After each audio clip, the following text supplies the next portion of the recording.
this video, we will talk about how to convert binary to octal. So I have three examples for us to work through here. Let's check out the first one. Let's say we have the binary value 101011, and we want to convert this to an octal number. How can we do that? Well, the trick is, starting from the right, we have to find groups of three. So here's a group of three, and here's a group of three.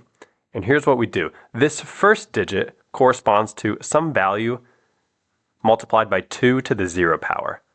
This next digit corresponds to a value multiplied by 2 to the first, and this last one represents a value multiplied by 2 to the second. And the reason is because 2 to the 0, that's equal to 1, 2 to the first is 2, and 2 squared is 4. Now, between 4, 2, and 1, we can take the sum of these values, any combination of these values, to form digits that are between 0 and 7, which is exactly what the octal system is. So here's what we do. If there's a 1 up here, we'll underline the corresponding value down here, the 4, 2, or the 1.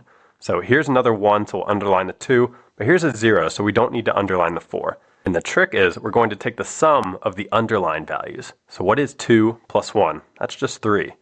So this is going to become a 3. Now we repeat the process over here. So we'll say 4, 2, and 1. If there's a 1 up here, we'll underline the corresponding value down here.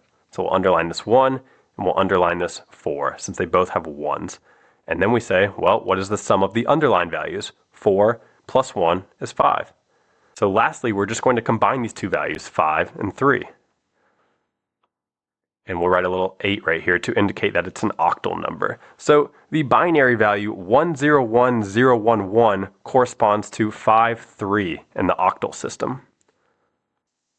All right, let's try another example. Let's say we have this binary value and we want to convert it to an octal value. How can we do that? Well, once again, starting from the right, we're going to form groups of 3.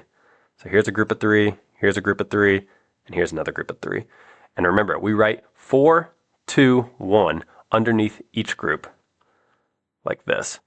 Now, if there is a 1 up here in the binary value, we'll underline the corresponding value in the octal system. So we'll underline this 1, we'll underline this 2. Over here, they're all 1, so we'll underline the 1, 2, and the 4. And then over here, we only underline the 4. And now the trick is we're going to take the sum, for each group of 3, we're going to take the sum of the underlined values. So here we have 2 plus 1, that's 3. Here we have 4 plus 2 plus 1, that's 7. And here we just have a 4, so that's a 4. So our final answer is 4, 7, 3. And we'll write a little 8 right here to indicate that it's an octal number. So this octal number is what corresponds to this binary value. All right, let's try one more example. How can we write this binary value as an octal value? Well, once again, starting from the right, we're going to form groups of 3. So here's a group of 3, here's a group of 3, here's a group of 3. And notice that there aren't enough values to form a group of 3 here, so all we have to do is just write zeros until we have enough to form a group of 3. So we'll just write an extra 0 right here. Okay, so then we'll write 4, 2, 1 under each of these. And if there is a 1 in the binary value, then we're going to underline the corresponding value in the octal system. So we'll underline these two. Here we'll underline the 4. Here we'll underline the 4 and the 2. And here we'll just underline the 2. And the last step is for each of these groups of 3, we're going to say, what is the sum of the underlined values? Well, 4 plus 2, that's 6. Here we just have a 4, so that's 4. Here we have 4 plus 2, that's 6 again. And here we just have a 2, so that's 2. So our final answer is 2, 6, 4, 6. And we'll write a little 8 to indicate that it's an octal number. So this binary value corresponds to this octal value.